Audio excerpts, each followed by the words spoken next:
So கடந்த 2 video நீங்க பார்த்துருப்பீங்க, கொஞ்சம் அந்த கான்செப்ட்ல போயிருப்பேன். பேசிக்கா இதுல என்ன சொல்ல வரேன்னா அப்படின்னா, இது ஒரு ஆப்பர்ச்சுனிட்டி. கடந்த ஒரு 2000 போஸ்ட் கோவிட் அடுத்து 2020க்கு அப்புறம் எப்படி வந்து கூகுள் சர்ச் 2020.com பபுள்ல இருந்து ஒரு இமேஜ் ஆச்சோ, கோவிடுங்கிற ஒரு பேரிடியில இருந்து மக்கள் அந்த ஒரு இதுனால ஒரு மிராக்கள் மாதிரி அந்த சாட் ஜிபிடி ஓப்பன் எலான் மஸ்க்லாம் இன்ஸ்டல் டேஸ்ல ஃபண்டிங் பண்ணாருன்னு, ஆஹா இது அப்படியே உலகத்தை மாத்திரும் அப்படிங்கிற மாதிரி எல்லாரும் காசு கொண்டு ஏன்னு நீங்க ஒரு பேர் வச்சீங்கன்னா காசு தள்ளி கொட்டுவாங்க. இது எப்படின்னா, இப்ப 2000 காலத்துல உங்கள்ட்ட பேருக்கு ஒரு வெப்சைட் இல்லை ஏதாவது mass.com அப்படின்னு ஒரு வெப்சைட் மட்டும் உங்கள்ட்ட இருந்துச்சுன்னா அதுக்கு காசு கொட்டுறதுக்கு அவ்வளோ மக்கள் இருந்தாங்க.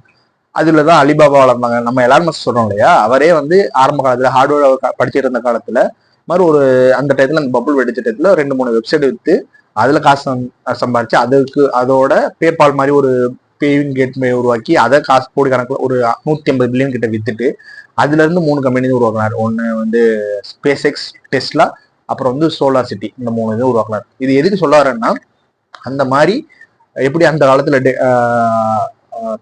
.comனு ஒன்று இருந்துச்சுன்னா காசு கொட்டினாங்களோ, அது பேர் தான் .com பபுள். அதே மாதிரி ஏன்னு போட்டிங்கன்னா காசு கட்டுறதுக்கு உலகத்துல எல்லா கம்பெனியும் ரெடி ஆயிடுச்சு. அந்த ஏஐக்கு பிளாட்ஃபார்மா இருக்கிறது என்னன்னா, நான் சொன்ன மாதிரி சிப்ஸ், ஜிபியூ அது ப்ரொவைட் பண்றது சிப்ஸ். இந்த சிப்ஸை உலகத்துல ஒரே ஒரு கம்பெனி தான் ப்ரொடியூஸ் பண்றாங்க எஃபிஷியன்டா. அந்த கம்பெனி பேரு என்விடியா.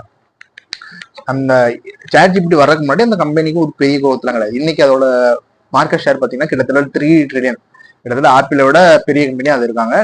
முந்தா நேற்று கரெக்ஷன் ஆச்சு இல்லையா, அந்த டீப்சிக்கு வந்தனால அதுல வந்து மட்டுமே அவங்க வந்து 500 பில்லியன் லாஸ் பண்ணியிருக்காங்க. அப்படின்னா எந்த அளவுக்கு காசை அந்த கம்பெனியில கொட்டியிருக்காங்கன்னு நீங்க பார்க்கலாம். ஓகே, இதெல்லாம் ரைட். இப்ப என்ன ஏஐ நம்பலாமா கூடலாமான்னா, ஆக்சுவலா இங்க யாருக்குமே தெரியாது ஏஐனால என்ன நடக்க போகுது, ஏஐ வச்சு எப்படி காசு சம்பாதிக்கலாம் அப்படிங்கிறது பெருசா எனக்கு தெரிஞ்ச வரைக்கும் யாருக்கும் ஐடியா இல்லை. இப்போ நானே வந்து டேட்டா சயின்டிஸ்ட் ஒரு எம்டெக் இன்ட்ரடியூஸ் பண்ணுவோம் சடங்கு போன சேர்ந்தா படித்தேன், முடிஞ்சு. இப்போ வந்து ஒர்க்கிங்ட்டு போயில டேட்டா சயின்டிஸ்டுக்கு வேலை இருக்கான்னா பெரிய லெவலில் இல்லை.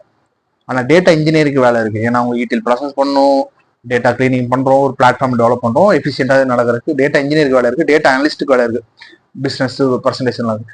டேட்டா சயின்டிஸ்ட்டுக்கும் போல என்னன்னா, ஒரு மாடல் ஜென்ரேட் பண்றோம், அதை கொண்டு போய் எங்க ஃபிட் பண்றது, இண்டஸ்ட்ரியல்ல எங்க கொண்டு போய் ஃபிட் பண்றதுங்கிறது நிறைய பேருக்கு சரியா புரியல.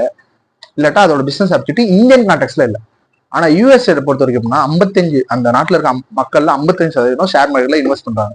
ஸோ அவங்களுக்கு ஏன்னால நீங்க காசு நிறைய கொட்டுறதுங்கிறது நிறுவனம் இருந்துச்சு. ஸோ அதனால அவங்க கண்ணாமினான்னு ரிசர்ச் அந்த ஏங்கிறது ரொம்ப காசு கொட்டி ரெடி பண்ணாங்க. அதோட வெளிப்பாடு தான் ஒரே ஒரு மாடல்.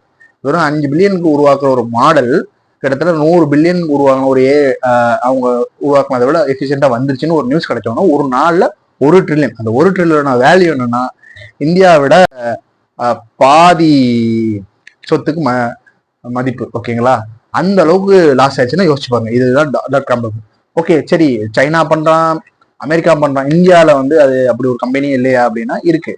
நிறைய ஒண்ணு இல்லை, நிறைய கம்பெனிகள் இருக்கு. அதுல இப்ப பாத்தீங்கன்னா பர்டிகுலரா ஏஐக்குன்னு இல்லாம அவங்க ஒரு ப்ராசஸ் பண்ற கண்ணு வச்சிருப்பாங்க. நியூஜென் ஒரு கம்பெனி இருக்காங்க. எனக்கு ரொம்ப ஃபேவரட்டான ஒரு கம்பெனி வந்து பெர்சிஸ்டன்ட் சிஸ்டம் அப்படின்னு ஒரு கம்பெனி இருக்கு. இந்த பெர்சிஸ்டன்ட் சிஸ்டம் ஸ்பெஷலிஸ்டே எதுக்குன்னா AI, full and full AI. இவங்க அதுல ரிசர்ச் பண்ணிருக்காங்க. ஓகே, இந்த ஏஐ ரிசர்ச் இதெல்லாம் வந்து எப்படி பண்ணுவாங்க அப்படின்னா, பேசிக்கா ஒரு இன்ஜினியர்ஸ் மட்டும் எடுத்து பண்ண மாட்டாங்க. பேசிக்கே வந்து இப்போ இந்த டீப்சீக்லாம் எடுத்து பாத்தீங்கன்னா, சைனால இருக்க டாப் யூனிவர்சிட்டியில பிஹெச்டி படிச்சுட்டு இருக்காங்க இல்லையா, எல்லாரும் பிஹெச்டி முடிக்கிறாங்களா, ஏஐல யார் யார் பண்றாங்களோ அவங்களுக்கு அன்னைக்கு சொல்ல மார்க்கெட்ல இருக்கிறத விட டபுள் சேலரி கொடுத்து ஒரு 500 பேரை ரெக்யூட் பண்ணி தான் இந்த ஏஐ மாடல் டெவலப் பண்ணுங்க. ஸோ பேசிக் இந்த ஏஐ டெவலப்மெண்ட்டுக்கு இப்போ சொன்னால டேட்டா சயின்டிஸ்ட், அதுக்கு பேசிக் ரெக்யூர்மெண்ட் ஒரு பிஹெச்டி இருந்தால் தான் நீங்கள் டேட்டா சயின்டிஸ்டோ ஒரு ஆர்கனைசேஷன் போகணும்.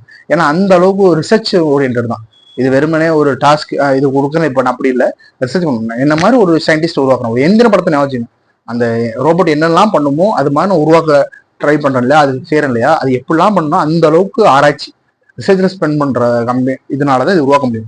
அதோட கமர்ஷியல் வேல்யூங்கிறது மார்க்கெட் டிசைட் பண்ணும். எப்படி கூகுள் வரையில அதுக்கு ஒரு பெரிய கமர்ஷியல் எல்லாம் கிடையாது, போறீங்க தேடி கண்டுபிடிக்குது.